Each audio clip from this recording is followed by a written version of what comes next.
I've waited a long time for this moment, my little angry friends. In all fairness, though, I have been looking forward to doing this for a long time.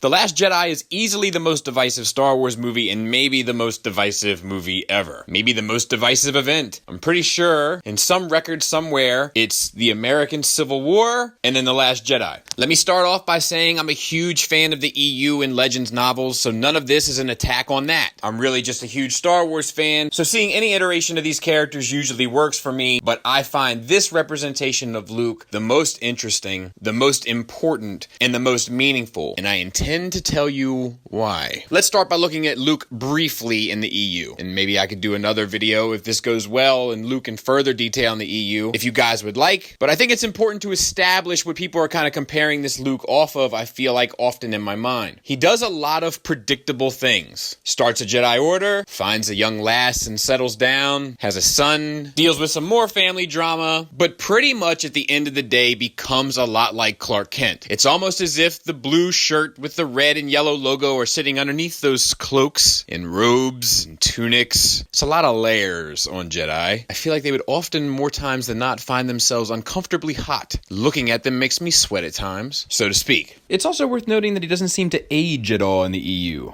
I kid. But he usually makes the right decisions at the right times, and he comes in to save the day whenever is necessary. The climax to the Yuuzhan Vong War, I think, is the most exact representation of this. But like I said, that might be a video for another day. But the point is that it's very predictable in the sense of a hero's path. However, it may not be the most accurate in telling who the character actually is and the decisions that that character would make. So let's talk about what we actually know of Luke and refresh our memories in terms of what the character actually gives us in the films versus who the character ends up being built up as in our minds. So what do we know? We know that he loses a droid that he was solely responsible for. We know that he's beat up in a bar. We know that he can't protect his aunt and uncle. We know that he attempted to rescue a princess, which goes horribly wrong. Luckily, she gets him out of that mess. But we also know that he blows up a Death Star. But also thanks to Ben Kenobi, who without, he probably would have just, well, grazed the surface. We know that he gets his ass kicked by a Wampa. We know that he lets Yoda down once, twice, 3 times. In a lot of ways, the second act of Episode 5 is really just a series of Yoda sighing in disappointment. And that ultimately he doesn't complete his training to a level capable of taking out the Empire. And he later reveals that given his interconnectivity to the elements of the Empire, that he may not be able to complete the task at all. Then the Emperor has already won. We know that he fails to save his friends on Bespin, but he does go there with good intent. Luckily, Lando sets things in motion to free Leia and Chewie, and they're able to get away safely. Now, you could say that Luke offers a distraction, and I wouldn't disagree with that. But during that distraction, he's also willing to sacrifice R2, it seems almost as a casualty of war, while trying to complete his mission. Only to later put them back in danger to come rescue him to safety. He does succeed later on, though. He succeeds at Jabba's, freeing his friends, some of which he may have put in jeopardy to begin with, then gets back to Yoda just in time for him to fade away, and ends up beating Vader by doing exactly what Ben and Yoda warned him was possible if he wasn't prepared and fully trained, which he wasn't. But he does have his most important moment of the original trilogy when he becomes a hero by throwing his lightsaber away. We'll get back to that. He apparently later on opens up a Jedi school, but he can't help his nephew, which we'll get back to as well, and then without guidance, quits and hides, which sounds about right. Not only because of a string of missteps, but also because he's easily discouraged. It's not that he loves the Empire, he hates it. It's just all so far away. Then when things aren't moving fast enough for him, what am I doing here? I'm wasting my time. Then the moment that things get fishy on his way to Endor, I'm endangering the mission. I shouldn't have come. These are character traits of what makes up Luke Skywalker. Is he optimistic? I think so. But is he easily discouraged? Yes.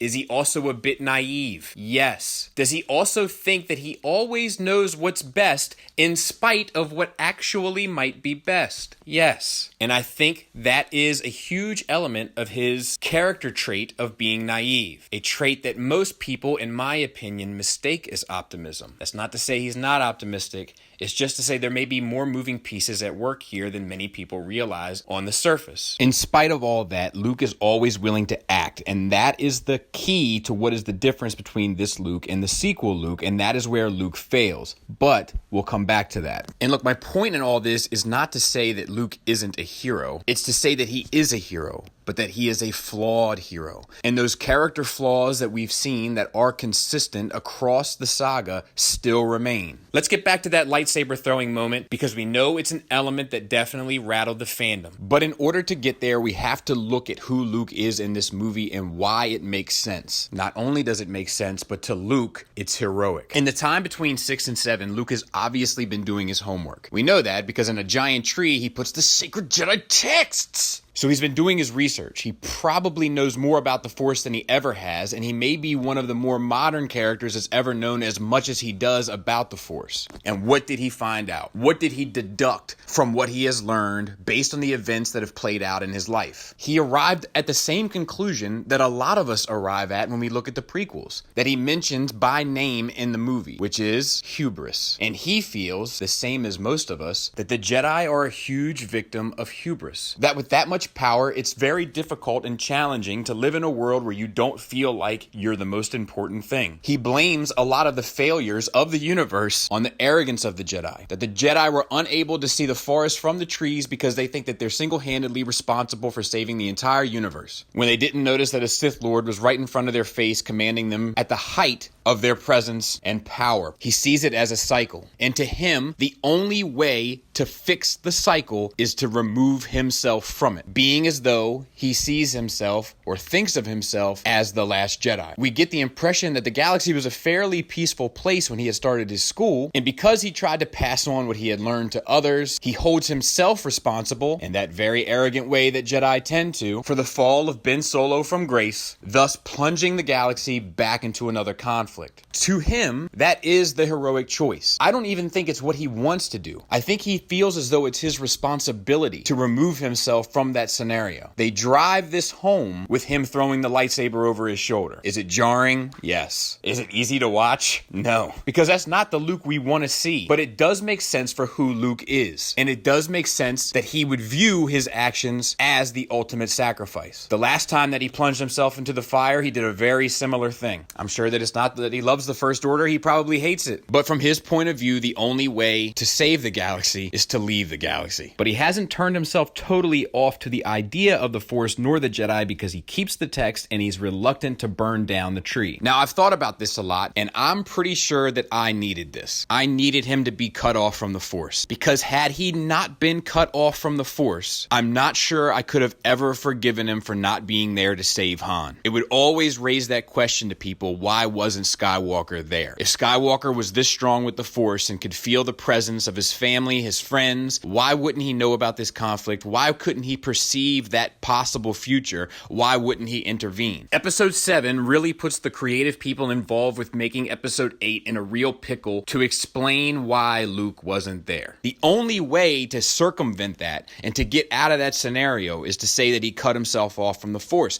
And look at the state of the galaxy when he did so. The First Order is stronger than ever. It seems as though scum and villainy are on the rise. Hope, which is a reoccurring theme and probably an exact metaphor for himself in Episode 4, is fleeting. I think him cutting himself off from the Force and removing himself from the galaxy is figuratively and literally removing hope. And this too becomes important later. The next major thing that people have an issue with is the Kylo Luke scene that's told from 3 different perspectives, which, by the way, is also known as the Rashomon sequence, which was used by Akira Kurosawa, whose work has had a huge influence on Star Wars since the very beginning. But I think it's important to see this as we finally get a story in Star Wars where we literally see the impacts and how they are different and perceived from different points of view. Another theme that has been consistent throughout the entire saga. It bothered a lot of people that Luke instinctively reached for his lightsaber. But to me, it makes perfect sense. I think it's ultimately an element of fear for Luke. Fear of plunging the galaxy back into turmoil. And I don't see it as him trying to kill his nephew. I almost see it more in the vein of a cop instinctively putting his hand on his firearm when entering into a dangerous situation. It's not about hate, it's about the threat of the scenario. And this is how it all pays off. How does he handle those threats? He handles those threats by taking on the entire First Order by himself. An entire army stares down at one man,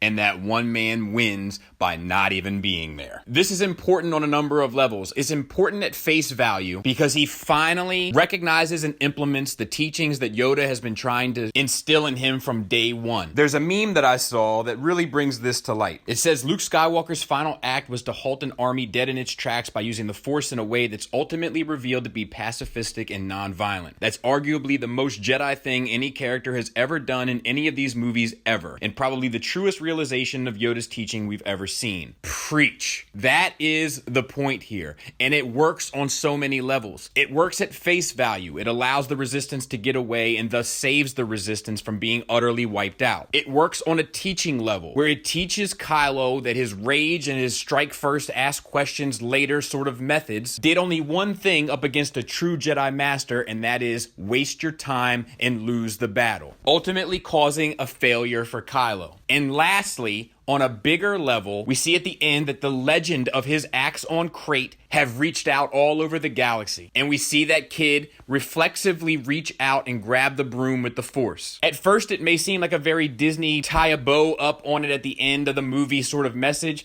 but it's actually a lot deeper. That same hope metaphor that we just spoke about has now been turned back on. Not only did Luke save himself from obscurity in the absence of the Force, but he saves the Resistance, and then he saves the entire galaxy by literally turning and instilling hope back into the galaxy. I think that figuratively what we're supposed to walk away with that is Luke turning himself off to the Force almost turned the entire galaxy off to the Force because of the lack of hope and people's inability to believe in themselves and their own potential for greatness. And him turning himself back onto the Force turns it on for the entire galaxy. It is the biggest win that we've ever seen from Luke Skywalker in any of the films, and it's the biggest win we've ever seen from any of the characters in any of these films. Specifically this film where most characters fail. And that brings me to what I believe the entire theme of The Last Jedi is, and that is failure and overcoming your failure and succeeding only from learning from that failure. Holdo fails, Poe fails, Leia fails, Kylo fails, Rey fails, Finn and Rose fail, Phasma fails, Hux fails, Snoke fails, the Resistance fails, the First Order fails.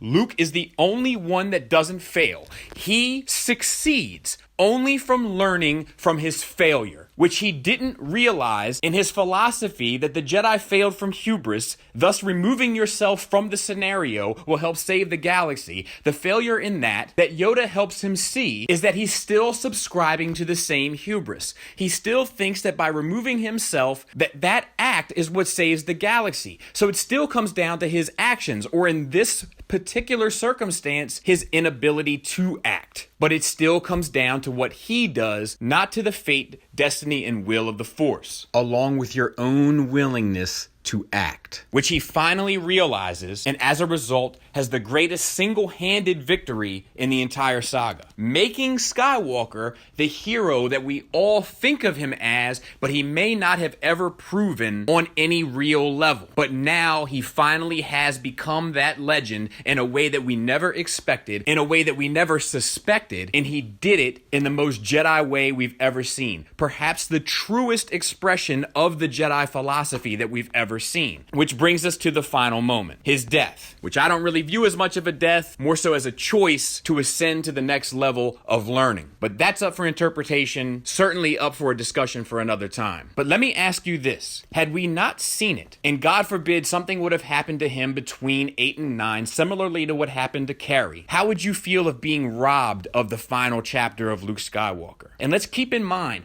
this action was done on his terms. It's described as peace and purpose. He joined the Force, and when he did it, he saw the two suns, which bookends his entire experience within the saga. That is the poetry element of Star Wars that we always say we love, that we chase after, and we got it. And he did it after his biggest win, possibly saving the galaxy and boosting the morale of the galaxy to levels we may have never seen single-handedly. I don't know of a more positive, impactful moment in the entire Star Wars saga, and we saw the character that we grew up with, I'm assuming, perform this act. For me, The Last Jedi saves Luke Skywalker. due to finally giving him the moment that I think we've always imagined him having, and working out the questions that Seven raises in regards to his absence without having you blame him for the absence. This isn't to say that episode 8 is a perfect film. I don't feel that it is. But I think that people have a hard time seeing the forest from the trees when they overlook